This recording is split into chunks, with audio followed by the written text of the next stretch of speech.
pertama-tama kami panjatkan syukur kehadirat Allah Subhanahu wa Ta'ala sehingga pada siang hari ini kita masih diberi kesempatan untuk berkumpul untuk mengadakan rapat UKK sekaligus dilanjutkan sosialisasi dari guru penggerak, yaitu identifikasi aset dan strategi pemanfaatannya. Pada kesempatan kali ini saya langsung saja membacakan susunan acara pada siang hari ini. Yang pertama pembukaan, yang kedua sambutan dari Bapak Kepala Sekolah. Jadi mohon maaf Pak, ini nanti sambutan lagi. Kemudian yang ketiga dilanjutkan materi. Pemateri yang pertama adalah saya yang akan menyampaikan tentang sekolah sebagai sebuah ekosistem. Kemudian dilanjutkan Ibu Duyanti SPD yang akan memaparkan dan memandu identifikasi sekolah, khususnya tentang modal manusia, kemudian modal sosial dan modal fisik, yang akan dilanjutkan oleh Bu Ernawati Arifah yang akan memaparkan dan memandu tentang modal sekolah kita, yaitu modal lingkungan, modal finansial, modal politik, dan modal agama dan budaya, dilanjutkan dengan kesimpulan dan penutup. Baiklah, untuk menyingkat waktu langsung saja acara pada sore hari ini, marilah kita buka bersama-sama dengan bacaan basmalah. Bismillahirrahmanirrahim. Dilanjutkan sambutan dari Bapak Kepala Sekolah, Bapak Winarno SPD MPD, dipersilahkan. Assalamualaikum warahmatullahi wabarakatuh. Selamat siang Bapak Ibu yang kami hormati dan anak-anakku perwakilan dari siswa yang kami cintai dan kami banggakan. Tidak lupa selalu kita bersyukur kepada Tuhan Yang Maha Kuasa, sehingga di sela-sela yang siang yang sangat panas ini kita masih diberikan kesempatan dan juga kekuatan untuk ngeleke mripate dhewe. Di sela-sela yang sangat ngantuk ini kita masih untuk mengikuti program dari buku-buku penggerak, yaitu tentang identifikasi aset sekolah dan strategi pemanfaatannya. Bapak Ibu yang kami hormati, secara sepintas seperti kalau identifikasi sekolah itu, kalau kami menganggap itu ya semua aset sekolah yang berupa hanya sarana prasarana, sepintas itu. Ternyata Bapak Ibu, di kurikulum pendidikan itu bukan aset sekolah, tidak hanya itu, termasuk kita, termasuk juga aset. Ini orang barang itu, ini uang ini dan macam-macam juga termasuk aset. Nah, marilah Bapak Ibu kita bersama-sama memahami hal-hal yang mungkin hal baru pada kurikulum merdeka yang di dalamnya terdapat dalam dipelajari dalam modul guru penggerak angkatan yang ke-7, sehingga nanti kita semuanya dan siswa ini semuanya khusus program saja nanti bisa memahami yang dimasukkan itu dan sekarang maksudnya mau apa dan sekolah kita nanti mau seperti apa. Kita siswa, Bapak Ibu guru dan saya jika satu persepsi, otomatis nanti akan mudah untuk menuju pada tujuan. Saya kira itu Bapak Ibu yang kami hormati, selamat mengikuti identifikasi aset sekolah dan strategi pemanfaatannya. Mudah-mudahan semuanya berguna bagi kita semuanya dan sekolah kita. Terima kasih. Assalamualaikum warahmatullahi wabarakatuh. Terima kasih kepada Bapak Winarno SPD MPD yang telah membuka acara pada sore hari ini. Kita lanjutkan acara yang kedua, yaitu pemaparan yang akan saya sampaikan sendiri. Sebelum kita melanjutkan acara, di sini kita akan melakukan agar pikiran kita menjadi fokus ke acara ini, yaitu kita akan melakukan mindfulness bersama ya Bapak Ibu. Mungkin di antara Bapak Ibu baru mendengar kali ini termasuk ilmu yang baru yang kami dapatkan di dalam program guru penggerak ini. Nanti mungkin Bapak Ibu bisa menerapkannya kepada para siswa kita di dalam kelas. Sebisa saya, semampu saya akan saya sampaikan. Baiklah Bapak Ibu, tolong kita posisi duduknya dibuat yang santai, relax, Kemudian posisi kakinya jangan jegang atau selonjor, tetapi letakkanlah di atas lantai dengan posisi lutut membentuk sudut 90 derajat.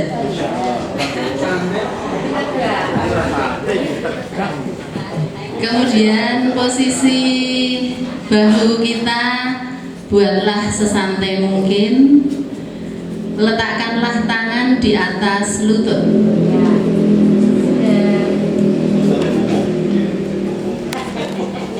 Kemudian bersama-sama mari kita pejamkan mata sejenak. Bapak Ibu, silahkan dimulai, kita pejamkan mata sejenak. Kemudian tariklah nafas melalui hidung, keluarkanlah pelan-pelan melalui mulut. Tarik nafas lagi melalui hidung, keluarkanlah pelan-pelan melalui mulut. Sekali lagi Bapak Ibu, tarik nafas dari hidung, keluarkanlah dari mulut. Biarkanlah mata kita tetap terpejam.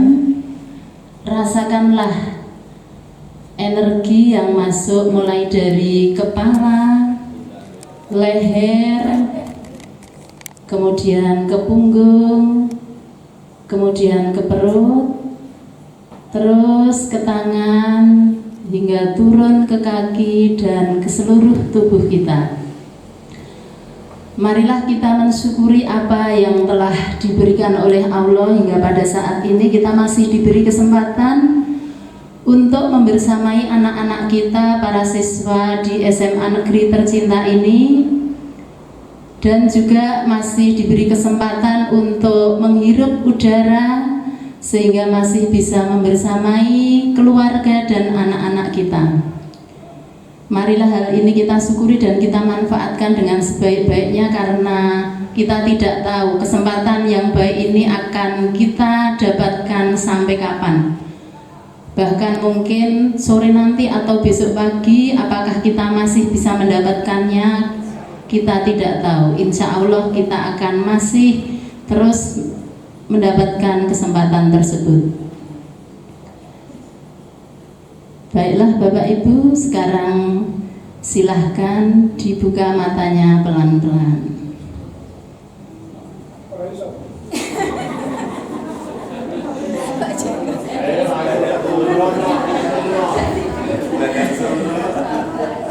Iya, seharusnya kalau kesempatannya agak lama ini bisa diiringi dengan musik yang membangkitkan semangat. Tapi kadang saya dengan siswa malah pada ngantuk karena musiknya membuat ingin tidur. Tapi saya ingin satu saja dari peserta, Pak Mursidi, monggo, apa yang Bapak Mursidi rasakan? Yang jelas tadi saya sesuai instruksi Ibu Martuti, suruh pejamkan mata, tarik napas lewat hidung, keluar napas lewat mulut. Itu saya rasakan hati saya lebih tenang. Kemudian rileks, santai, situasi itu hati adem gitu loh. Terus yang kedua, saya jadi takut. Bu Martuti ngendikan tadi, kesempatan ini belum tentu kita rasakan untuk yang akan datang. Nah, itu saya takut, itu saya was-was itu ya. Jadi intinya saya bisa mengambil kesimpulan, berarti harus meningkatkan rasa syukur kita gitu ya. Kelihatannya itu yang bisa saya pahami gitu ya. Mohon maaf kalau saya salah mendeskripsikan, mungkin beda pemahaman, tolong dimaafkan. Terima kasih nih. Terima kasih Pak Mursidi. Semoga apa yang disampaikan Pak Mursidi itu betul-betul dan tidak bohong ya Pak Mursidi. Berarti saya telah berhasil berlatih untuk mindfulness kali ini. Semoga Bapak Ibu yang lainnya juga seperti itu. Berikutnya saya lanjutkan saja Bapak Ibu. Jadi pada program guru penggerak ini kami diberikan tugas untuk mensosialisasikan sekaligus untuk mengajak berkolaborasi terhadap semua warga sekolah untuk mengidentifikasi semua aset yang ada di sekolah ini. Selama ini mungkin kita tidak pernah menyadari bahwa begitu banyak aset yang kita miliki untuk mewujudkan tujuan pendidikan kita, yaitu mencerdaskan anak-anak kita dan membawa mereka menjadi orang yang sukses dan bermanfaat. Nah, oleh karena itulah pada kesempatan kali ini kita akan membahasnya di sini.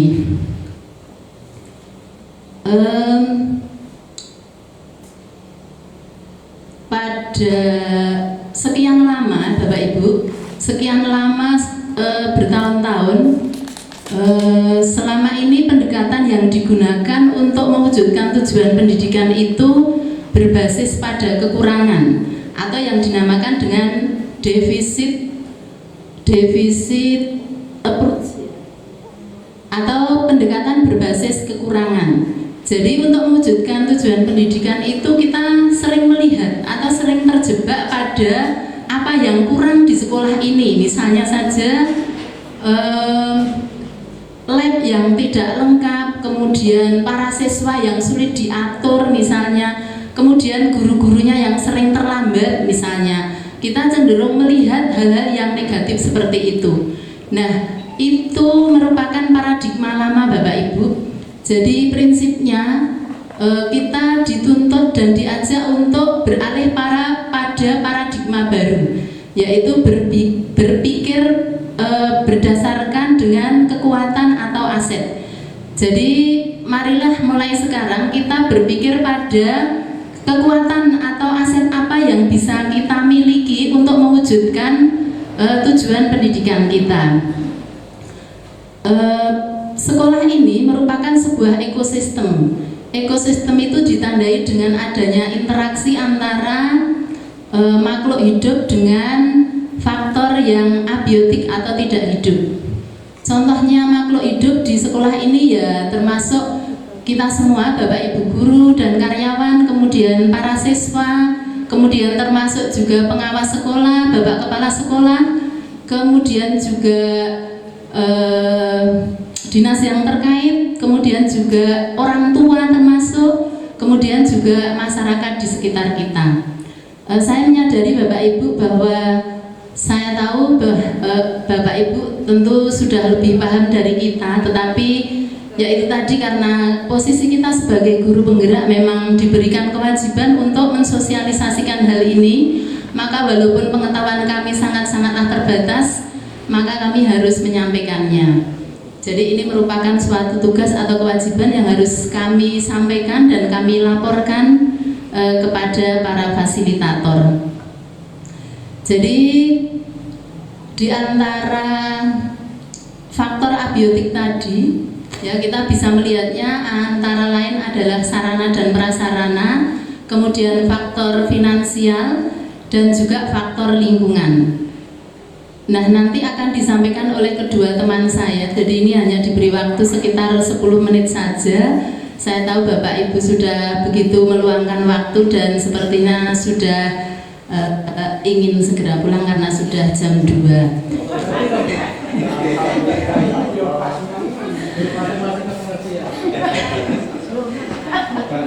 Jadi itu prinsipnya. Jadi prinsip materi yang saya sampaikan bahwa kita marilah menyadari bahwa sekolah ini sebagai sebuah ekosistem, maka terutama untuk faktor yang biotik kita termasuk di dalamnya harus saling menunjang, saling membantu, tidak boleh saling saling maido atau saling menikam dari belakang, tetapi itu tidak ada di sekolah kita ya.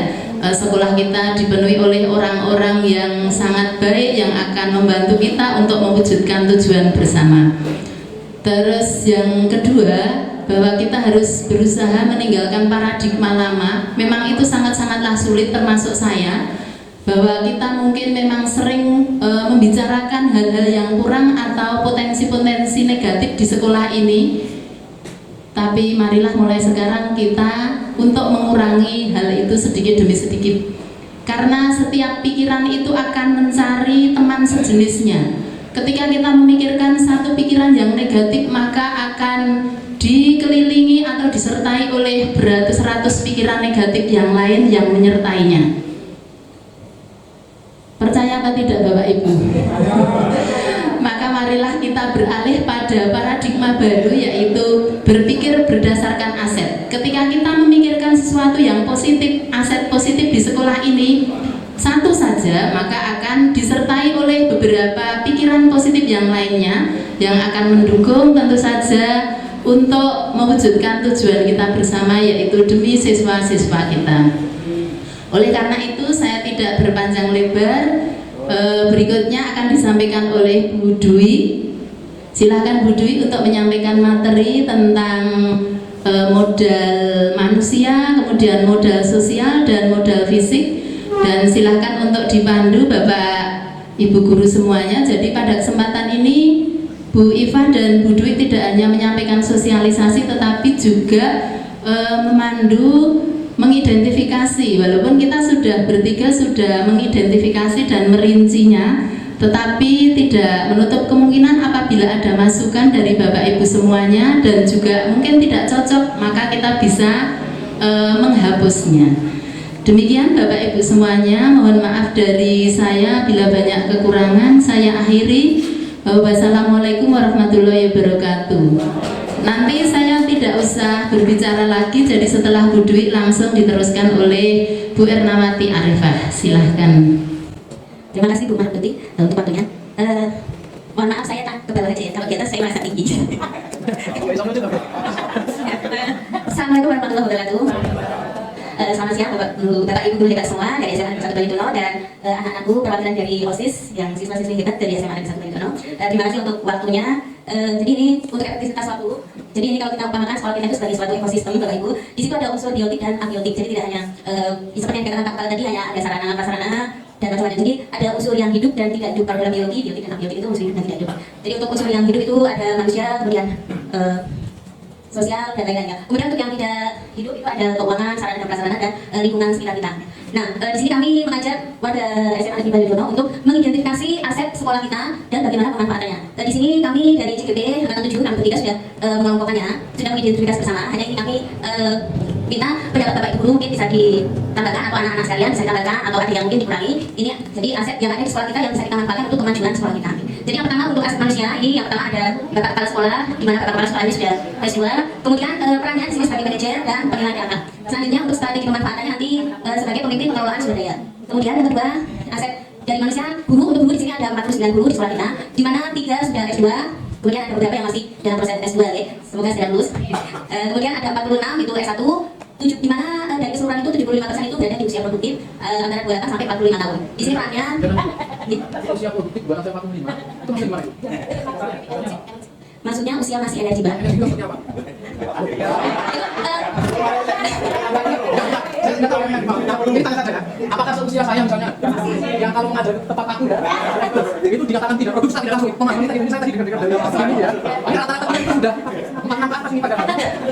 Ini sebentar Pak, kalau kita lihat dari apa ya, saya pernah juga baca di buku apa dia ada rentang usianya berdasarkan rentang saja, bukan rentang usia sekian sampai sekian itu termasuk usia produktif, rentang sekian sampai sekian termasuk itu kalau yang dimaksud produktif biologis mungkin betul. Artinya sudah melahirkan kita. Kalau ini kan wah. Mohon maaf, membantu menjawab Bapak Fadil. Maksudnya di sini Delalah di sini ini malah ke Del Pak Fadil. Jadi ada dua. Yang pertama itu usia muda, yang kedua usia tua. Yang usia muda itu biasanya produktif, bersemangat untuk mewujudkan tujuan pendidikan kita. Tetapi jangan salah, bukan berarti yang tua tidak produktif. Di sini yang tua itu justru akan dimintai pengalamannya untuk memberikan wawasan dan nasihat kepada yang muda. Jadi bukan berarti wah iki sing tuaen ora kanggo, bukan seperti itu. Tetapi ya itu tadi, kemarin kita sudah mengidentifikasi, tetapi ini kok malah kedel ya Bu ya. Jadi mohon maaf, seperti itu Pak jawaban kami. Jadi yang tua itu justru selalu dimintai pengalaman dan wawasannya untuk membimbing yang muda. Seperti itu Pak. Ya, baik, kita lanjutkan ya. Jadi itu untuk yang aset aset manusia dari guru ini untuk yang bisa produktif itu bisa berperan sebagai fasilitator dan pemurid, kemudian berpotensi menjadi narasumber bagi rekan sejawat, kemudian produktif dalam pengembangan diri. Kemudian strategi pemanfaatannya pendampingan lomba-lomba. Ini kalau kita amati kita lihat banyak sekali lomba-lomba anak yang alhamdulillah kita dapat juara.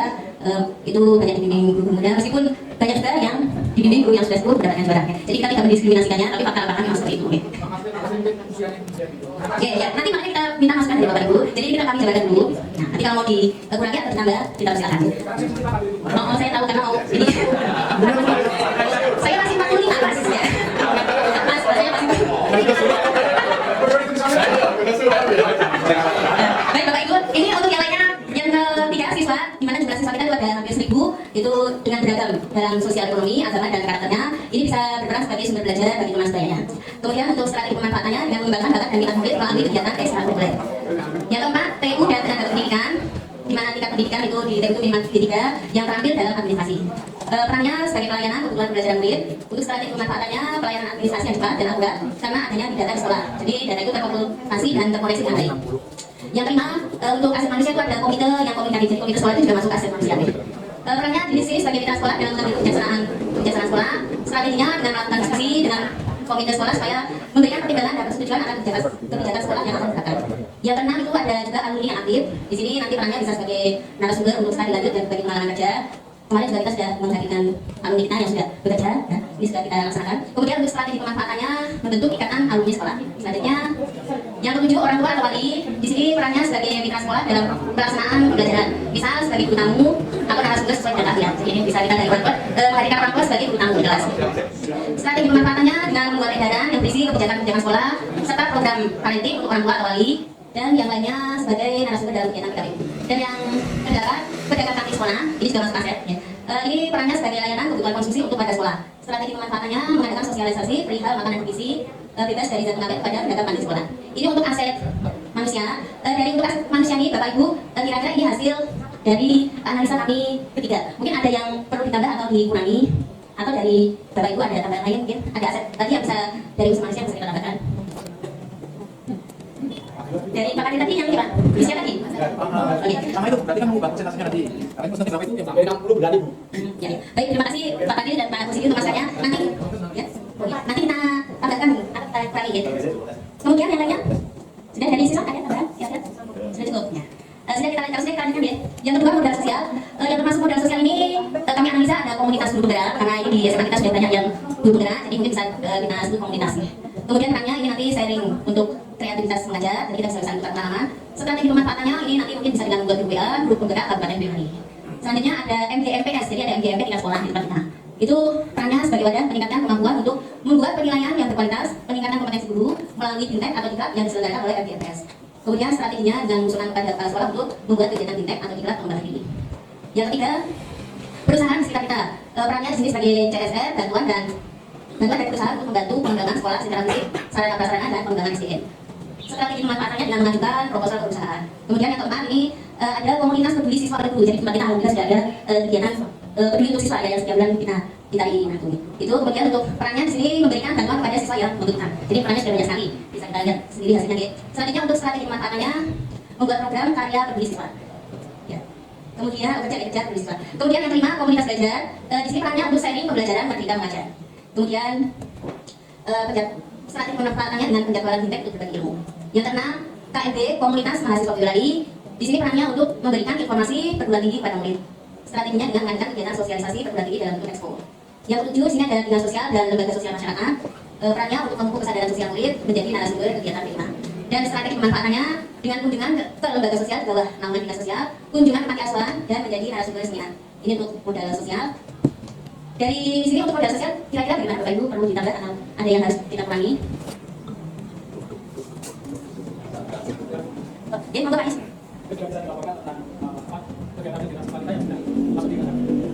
Assalamualaikum warahmatullahi wabarakatuh. Oke, sedikit menambahkan tentang kegiatan sekolah kita, kegiatan yang sudah yaitu ternyata kita punya stakeholder di lingkungan lain di luar sekolah, seperti kegiatan-kegiatan yang sudah dilaksanakan oleh Arsaba dengan bakti sosial, kemudian juga bersama dengan lembaga keagamaan atau kemudian bakti sosial dan sebagainya.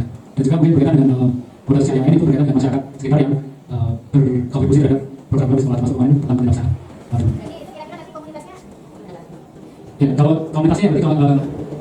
untuk lintas keagamaan bisa kalau yang merasa berat. Tapi kalau yang misalkan itu nanti ada stakeholder yang lain, misalkan PMI, kemudian juga apa latihan pasti oleh apa dari Koramil gitu. Ada belum. Terus kita punya kegiatan juga di UKS, pemeriksaan dari puskesmas mungkin bisa ditambahkan kalau stakeholdernya di sini. Berarti ada puskesmas, ada PMI, Koramil, kemudian lembaga kemasyarakat. Termasuk juga kemarin Pak Lurah konsolidasi itu juga termasuk salah satu hal yang berbeda. Juga termasuk Ustadz kemarin. Jadi yang real saja yang sudah dilaksanakan. Baik Pak Is, itu untuk tanggalnya. Tapi nanti mungkin ada yang beberapa masuk ke modal lain ya Pak. Seperti keagamaan nanti Ustadz nanti di samping masuk ke modal yang agama. Jadi kita baru yang ke sosial ya. Terima kasih Pak Is. Ada lagi yang lainnya Bapak Ibu? Dari siswa ada tambahan? Tidak ada. Baik, kita lanjutkan selanjutnya untuk yang ketiga yaitu modal atau aset fisik. Di sini kami mengamati untuk modal fisik ada tempat olahraga yang representatif, perannya nanti sebagai tempat belajar dan olahraga, kemudian strategi pemanfaatannya memaksimalkan dalam pemanfaatan untuk lomba antar kelas atau kompetisi. Kemudian dua, kita punya bangunan sekolah dan sarana prasarana yang lengkap, di mana ada ruang lab, labnya juga sudah lengkap, ada lab komputer, biologi, kimia, dan bahasa. Kemudian ada arena olahraga, perpustakaan, tempat parkir, tempat ibadah, aula, dan kamar mandi yang memadai. Perannya di sini untuk menunjang kegiatan pembelajaran dan kegiatan murid baik intrakurikuler maupun ekstrakurikuler. Strategi pemanfaatannya dengan menggunakan fasilitas sekolah secara optimal untuk kegiatan pembelajaran dan kegiatan murid baik intrakurikuler maupun ekstra. Kemudian yang ketiga, kita juga punya drainase yang lancar.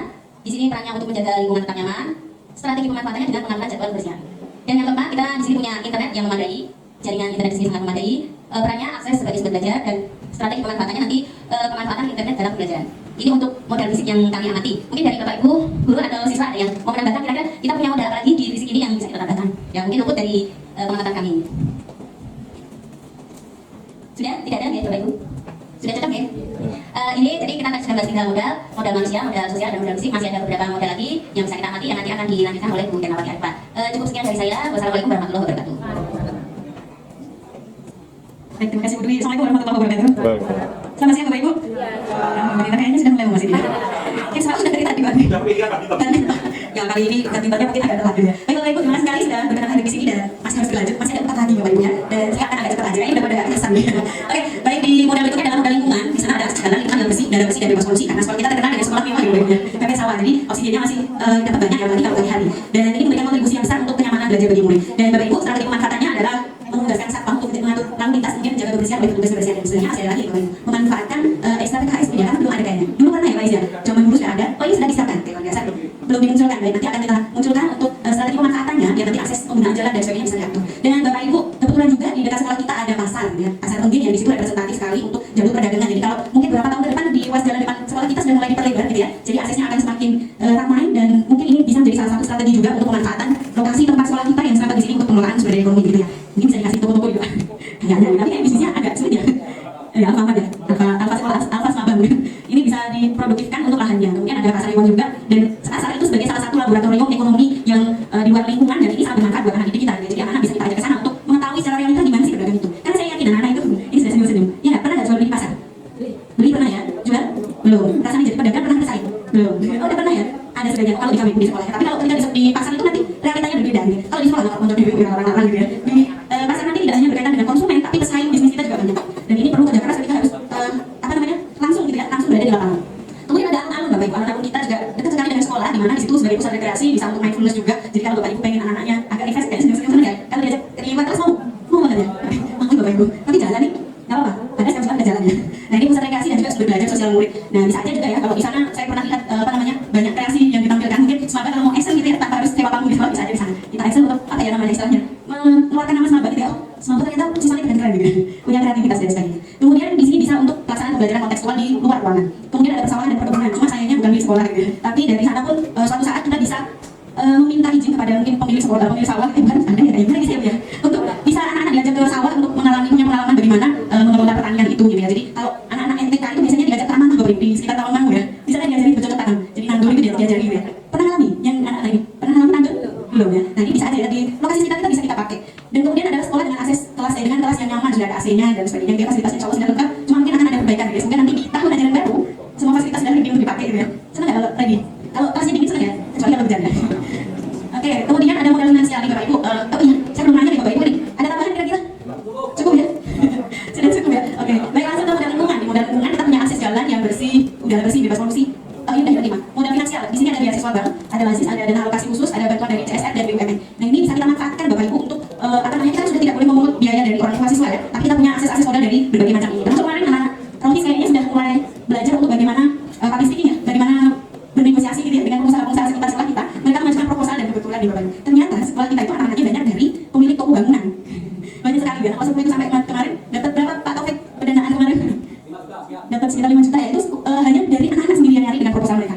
Gitu ya, itu luar biasa. Meskipun dengan orang tua mereka kan harus tetap lobby gitu ya. Gimana sih caranya ngomong sama orang tua biar mereka yakin bahwa uang yang mau digunakan itu dimanfaatkan dengan baik. Kemudian, nah ini harus kita membuat MOU, harus kayak dulu pernah ada Pan Brothers kayaknya itu nggak salah, pernah kasih beasiswa ke anak didik kita. Kemudian dana BOP dan Big Boss ini sudah jelas harus ada apa namanya penggunaannya sudah ditentukan ya, jadi kita tidak bisa membuat hal lain ya kecuali yang sudah ada di aturan itu, dan ini kita manfaatkan untuk kegiatan-kegiatan pembelajaran siswa. Kemudian ada juga infak rutin yang itu dilakukan setiap hari Jumat ya, di mana infak ini diadakan di setiap kelas untuk memberikan bantuan kepada siswa yang membutuhkan dan juga untuk pengelolaan tempat ibadah. Kemudian berikutnya dana peduli siswa seperti tadi sudah disebutkan oleh Bu Dwi tentang adanya kelompok sosial dari Bapak Ibu guru yang menarik ya mengalir dana untuk dana sosial. Berikutnya Bapak Ibu, ada tambahan nggak nih di finansial? Kok mana sih? Karena sudah begitu cepat ya, oke. Kemudian modal finansial, modal politik Bapak Ibu. Di sini kita hanya menampilkan 3, mungkin Bapak Ibu nanti bisa menambahkan. Ada dari MKKS, manajemen dan OSIS atau MPK. Untuk MKKS tentunya ini yang mengambil kebijakan di tingkat kabupaten ya Bapak Ibu kepala sekolah, di mana di situ ada musyawarah untuk memutuskan masalah kebijakan-kebijakan fix. Dan berikutnya dari manajemen ini pengambil kebijakan di tingkat sekolah. Biasanya di akhir tahun akan ada dilakukan evaluasi terkait program yang sudah berjalan dan juga perencanaan program yang akan dilakukan di tahun berikutnya. Kemudian OSIS atau MPK, ini anak OSIS ya? OSIS MPK. Oke, ini Mbak Azila sebagai ketua MPK. Punya pengalaman apa nih di sekolah? Terkait apa ya kebijakan-kebijakan gitu, punya pengalaman sesuatu ketika ternyata di sekolah itu harus ada musyawarah atau apa nih? Ya, tentang musyawarah kan kalau ada itu sekolah. Jadi bicarakan sama anggota dan membagi kepanitiaan gitu. Berarti anak-anak itu punya kebebasan ya untuk kemudian menyuarakan pendapatnya gitu ya. Jadi ada model agensi kayak, jadi anak-anak punya di bawah kepemimpinan. Pernah nggak didikte sama punya harus gini? Pernah. Sebagai arahan ya, artinya sebagai arahan. Mas Jeremy ketuanya ya. Setuju nggak dengan pendapatnya? Oh iya, setuju.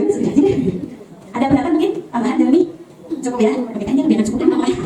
Oke, berikutnya adalah ketika mengadakan pemilu ini termasuk salah satu kebijakan dari sekolah untuk anak itu belajar berdemokrasi, bagaimana anak bisa mendapatkan pengalaman kehidupan di lingkup sekolah dalam hal berpolitik. Kemudian berikutnya modal agama dan budaya, kita di lingkungan masyarakat yang religius dan toleransinya tinggi, dan murid-murid mempunyai gambaran kerukunan hidup dalam beragama. Kemudian strategi pemanfaatannya, kita bisa mendatangkan tokoh agama sebagai narasumber untuk kerukunan atau toleransi beragama. Kemudian ada budaya kesenian tari, di sini anak juga bisa memanfaatkan sumber belajar seni dan budaya dari lingkungan sekitar. Kemudian aplikasikan pertunjukan seni dan budaya yang digelar oleh Pemda Boyolali. Dulu pernah ada layangan kalau nggak salah ya di Boyolali.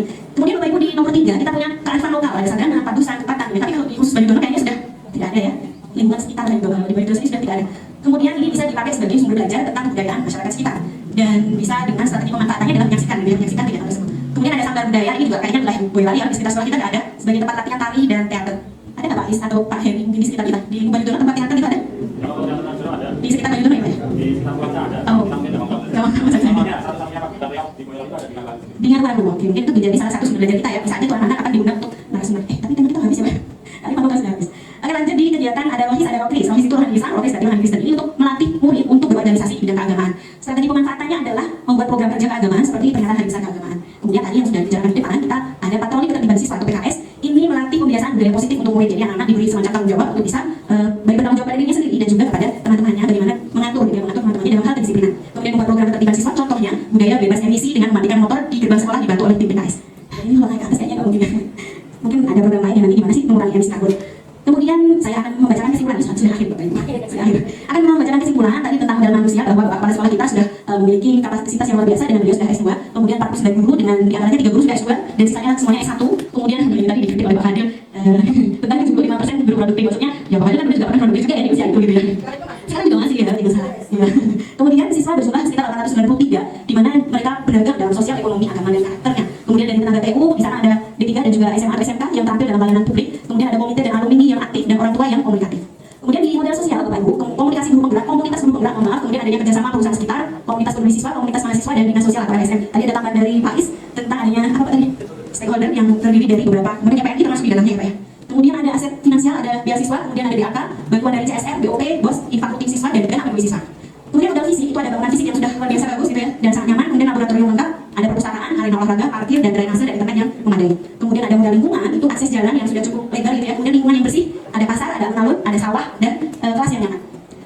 Berikutnya aset politik, ada KKS, ada manajemen dan juga OSIS yang ada di sekolah kita dan itu semuanya berjalan dengan baik. Dan terakhir tentang aset agama dan budaya, itu ada masyarakat yang religius, ada budaya kesenian tari, kearifan lokal, kemudian sanggar budaya, kegiatan rohis dan patroli ketertiban siswa ini dalam anak-anak dan terakhir.